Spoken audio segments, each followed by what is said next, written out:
Hello everyone. तो देखिए आज हम इस वीडियो में टेरिडोफाइटा के प्रमुख लक्षण करने वाले हैं। क्या करने वाले हैं? टेरिडोफाइट के मुख्य लक्षण करने वाले हैं।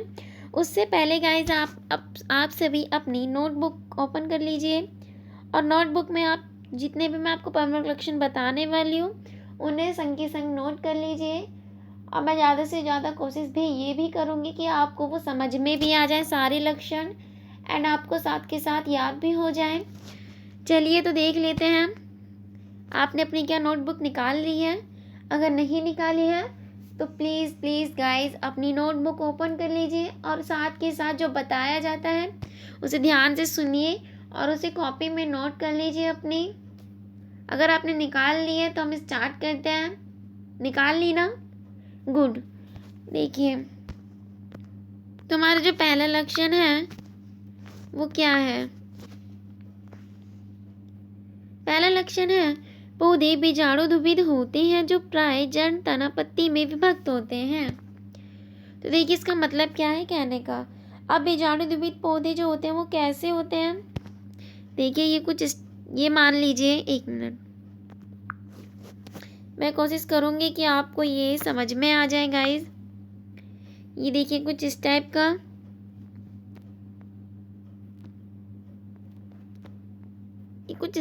ये पत्ती पत्ती निकली होती है इसकी। एक मिनट, देखिए ये पत्ती आपकी क्या है गाइस? ये आपकी पत्ती है। ये जो देखिए क्या है, इस पहले पॉइंट में बोला गया था पौधे बीजाणु उद्भिद होते हैं। बीजाणु उद्भिद होते हैं यानी कि देखिए जो प्राय जड़ तना पत्ती में विभक्त होते हैं। देखिए ये इसकी जड़ है, ठीक है, ये अलग है। ये इसकी पत्ती है, ये भी अलग है। एंड ये देखिए ये इसका जो तना जा रहा है ये भी हमारा अलग है। क्या ये जो आपको पौधा दिखा रहा है ये कौन सा पौधा है? ये बीजाणुद्विध पौधा है। इसमें क्या होता है कि इसमें जो जड़ तना पत्ती जो होती है वो विभक्त होती है, मतलब कि अलग अलग होते हैं। क्लियर? देखिए आपका सेकंड जो लक्षण है वो क्या है?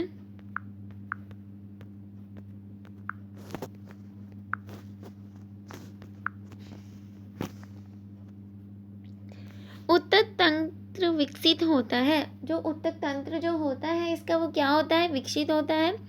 इसमें जाइलम एवं फ्लोएम पाए जाते हैं। क्या पाए जाते हैं? जाइलम एवं फ्लोएम पाए जाते हैं। ठीक है, अब देख लेते हैं जाइलम क्या होता है। जो जाइलम जो होता है, जाइलम का कार्य क्या होता है? ये जो पौधे होते हैं, पौधों में जो खनिज होता है, जल होता है, उनकी जो अवशोषित करके कहाँ तक ले जाते हैं? पत्ते और तने तक लेके जाते हैं। फिर इसके आगे का कार्य कौन करता है? फ्लोएम करता है। क्लियर? थर्ड देख लीजिए, पुष्पहीन पौधे होते हैं। ये देखिए इसमें पत्ती होती है इस टाइप की, ये आपको दिखाई दे रही है। ये पत्ती हो गई आपकी, ये जड़ हो गई, ये पत्ती हो गई, ये जड़ हो गई। क्या आपको इसमें फूल दिखाई दे रहा है? पुष्पहीन का मतलब ही होता है कि इसमें पुष्प नहीं होता। क्या होती है? बस पत्ती पाई जाती है, तना पाया जाता है और आपका जड़ पाया जाता है। क्लियर? तो देख लीजिए, एक मिनट गाइस। फोर्थ क्या है हमारा? इनमें बीज का निर्माण नहीं होता है। क्या नहीं होता है गाइस?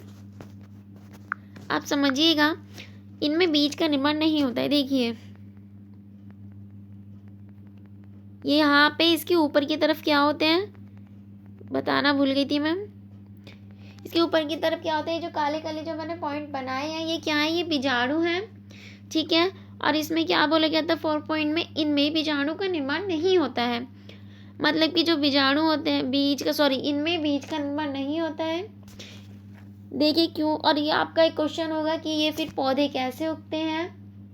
देखिए क्या होता है, ये जो जो ये आपके बीजाणु दिखाई दे रहे हैं, ये बीजाणु पत्ते से बीजाणुधानी में उत्पन्न जो बीजाणु होते हैं वो फूट जाके ये जो बीजाणु है आपका, ये नीचे ज़मीन पे जाता है और एक नया पौधा इसी प्रकार का उत्पन्न करता है। या फिर आप इसकी पत्ती को काट लीजिए और इसे लगा दीजिए, तो भी ये पौधा खुद ही मतलब कि हो जाता है। इसमें बीज का निर्माण नहीं होता है। क्लियर? देखिए आगे 5 है हमारा, युग्म उद्भिद पर मादा धमनी में स्त्री जननांग तथा नर जननांग दोनों पाए जाते हैं। यानी कि जो आपका युग्मोद्भिद जो होता है उसमें मादा धानी में तो स्त्री जननांग पाया जाता है तथा नर जननांग दोनों पाए जाते हैं। यानी कि स्त्री जननांग तथा नर जननांग किसमें पाया जाता है? युग्म उद्भिद में पाया जाता है। किसमें? युग्म उद्भिद में पाया जाता है। और आपके युग्म उद्भिद कैसा होता है तो देख लीजिए।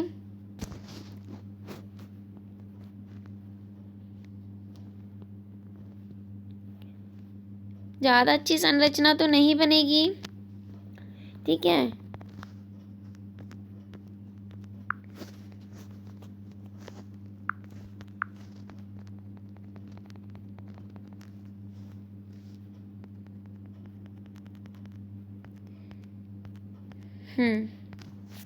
तो देखिए क्या है। देखिए ये जो आपको दिखाई दे रहा है ये क्या है? हमारा नर जननांग है। क्या है गाइस? नर जननांग है। और जो ये है हमारा ये स्त्री जननांग है। क्या है? स्त्री जननांग है। तो आपको ये जो दिखाई दे रही है पूरी संरचना, इसको क्या बोलते हैं हम?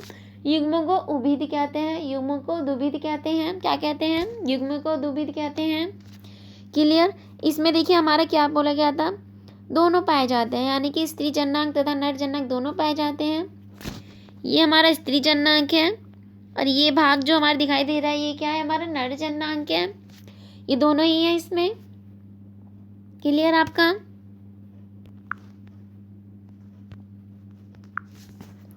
सिक्स देखिए,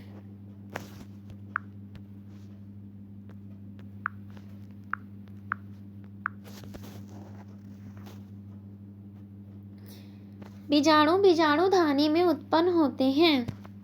इसका कहने का मतलब है आपका, पहले तो आप मुझे ये बताइए, जो आपका ये वाला जो पौधा था इसमें बीजाणु कहाँ उत्पन्न होते हैं? बताइए। ये मैंने बताया था, ये कुछ आपके बीजाणु धानी थी, इसमें ही आपके बीजाणु होते हैं, बताया था। ये दिखने में तो ऐसे ही होते हैं, बट देखिए ये जो आपकी पत्ती है ये क्या है? पत्ती आपकी। ओके।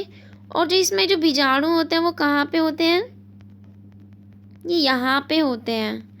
यानी कि पत्ती के नीचे इसमें बीजाणु पाए जाते हैं, ठीक है। और इसमें जो हमने बताया बीजाणु धानी में उत्पन्न होते हैं। देखिए जो पहली बात तो जो आपका ये है, ये दिखने में तो कुछ इस टाइप के होते हैं, बट जो बीजाणु होते हैं वो किसके होते हैं? पत्ती के नीचे होते हैं। अब इसमें बोला बीजाणु धानी, ये आपको दिखाई दे रहा है। देखिए ये आपके कुछ बीजाणु जो आपकी ये देखिए ये थे आपके बीजाणु धानी में बीजाणु होते हैं, ये तो आपको पता ही है। अब इस पॉइंट को अगर मैं खोल के आपको बताती हूँ तो देखिए बीजाणु कैसे होते हैं।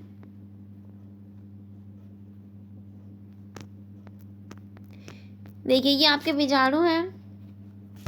क्या है? ये आपके बीजाणु धानी है। इसमें ये आपके क्या होते हैं? बीजाणु होते हैं। ये जो आपके बीजाणु दिखाई दे रहे हैं ये आपके बीजाणु हैं। और ये आपकी जो संरचना है क्या, ये कौन सी है? इसे हम क्या बोलते हैं? इसे बोलते हैं बीजाणु धानी। क्या बोलते हैं? तो हमने क्या बोला था 6 पॉइंट में? बीजाणु धानी में उत्पन्न होता है। ये आपकी बीजाणु धानी हो गई, और जो इसके अंदर है वो क्या है? वो बीजाणु है। तो सीधी क्लियर बात है, ये बीजाणु धानी है। बीजाणु धानी के अंदर क्या बीजाणु होते हैं?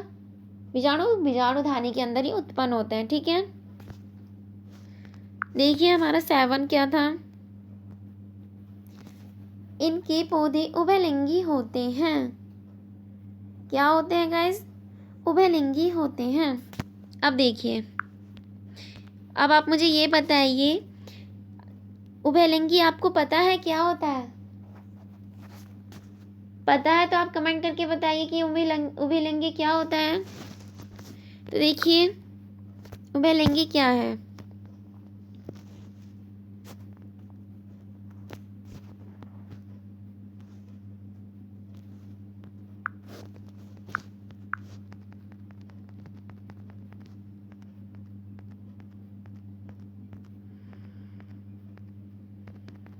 देखिए उभयलिंगी का मतलब क्या होता है, आप जान लीजिए। आपको ये मैंने बताया था, ये क्या है आपका युग्मको उभिद, क्या है आपका युग्मको द्विविध है। और ये क्या था आपका, ये मैंने पहले भी संरचना बनाई थी ना अभी। ये क्या था आपका नर, क्या था नर, और ये क्या बताया था मैंने मादा, मतलब कि नर जननांग और स्त्री जननांग बताया था।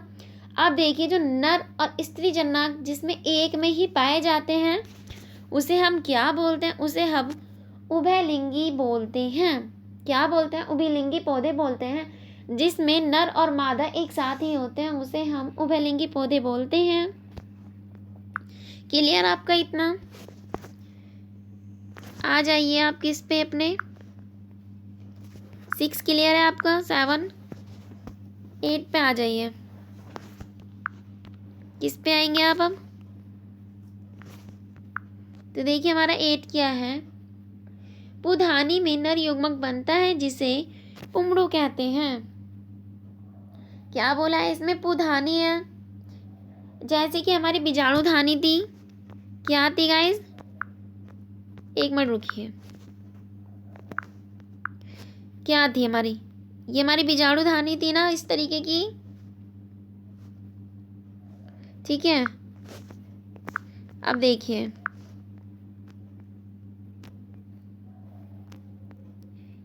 ये कुछ इस टाइप की थी हमारी बीजाणुधानी भी, और पुधानी भी इसी टाइप की होती है। इसके अंदर भी क्या होते हैं, इसके अंदर होते हैं हमारे पुंगड़ू। क्या होते हैं गाइस, पुंगड़ू होते हैं। ये आपको दिखाई दे रहा है पुंगड़ू, ये आपको जो ये बिंदु डॉट डॉट से दिखाई दे रहे हैं ये हमारे क्या है, ये हमारे पुंगड़ू हैं। और ये क्या है हमारी पुधानी, क्या है पुधानी है, ठीक है।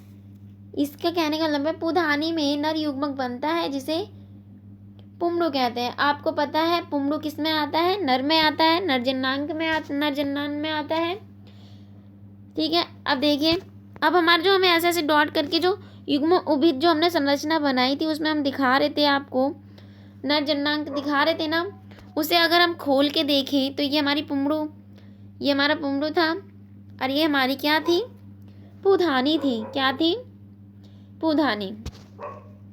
क्लियर? आपका ये वाला पॉइंट भी क्लियर हो गया ना। पुधानी में नर युग्मक बनता है जिसे हम क्या कहते हैं, पुंगड़ू कहते हैं। पुंगड़ू आपका ये हो गया, पुंगड़ी इसके अंदर की हो गई, और ये संरचना क्या थी, ये पुधानी की संरचना है। अच्छी नहीं बनी है, आप गूगल से सर्च मार लीजिएगा या बुक में आपका होगा उसे देख लीजिएगा। ये ऐसे भी कुछ निकला हुआ होता है, उसमें मैंने बनाई नहीं, सन की तरह, लाइटिंग की तरह, ठीक है। आ जाते हैं हम अपने 9 पॉइंट पे। तो देखिए 9 क्या बोल रहा है, पुंगड़ू चल सकने में सक्षम होते हैं। क्या बोल रहा है, पुंगड़ू चल सकने में सक्षम होते हैं। देखिए अब क्या है, ये आपकी पुधानी थी, इसके अंदर कुछ ऐसे ऐसे संरचित थी और इसमें क्या थे, पुंगड़ू थे। क्लियर आपका,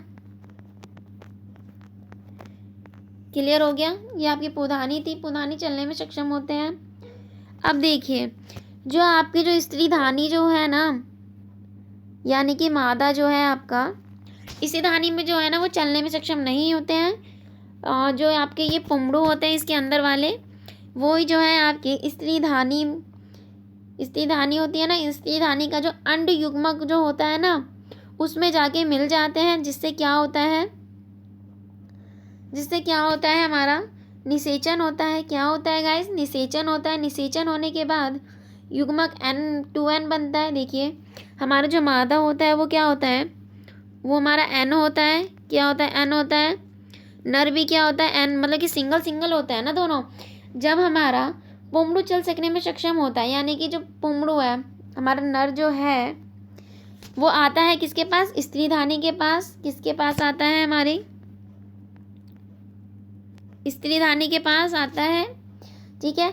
जब इन दोनों को, जहाँ पे स्त्रीधानी का जो अंड युग्मक होता है ये उसमें मिल जाता है, उससे क्या होता है? इसका निषेचन होता है। क्या होता है गाइस? ये मिल जाता है, ये मान लीजिए ये मिल गया, इसमें क्या हो रहा है? निषेचन हो गया इसका। निषेचन होने के बाद ये क्या हो रहा है? ये क्या बन रहा है?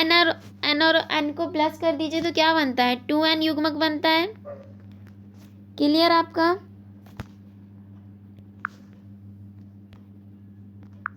टैन देख लीजिए। इन पौधों के जीवन चक्र में निश्चित पीढ़ी एकांतरण होती है। निश्चित जीवन चक्र में निश्चित पीढ़ी एकांतरण होती है। अब इसका मतलब क्या है आपको पता होगा वैसे तो। मान लीजिए आप हो, ठीक है। पहले आपके परिवार में पहले आपके दादा होंगे, दादा दादी होंगे, फिर उनके दादा, फिर आपके पापा मम्मी होंगे, फिर उसके बाद आप हैं, आपके बाद आपकी आने वाली पीढ़ी होगी। इस तरह क्या है? पीढ़ी जो चलती जा रही है। पहले आप छोटे थे, मान लीजिए, उसे छोड़ दीजिए एग्जाम्पल को, ये वाला एग्जाम्पल देखिए। पहले आप छोटे थे, फिर आप बड़े हुए, ठीक है, फिर आप बड़े हुए, फिर आप मतलब बूढ़े हो गए, फिर आपकी डेथ हो गई, ये हो गया।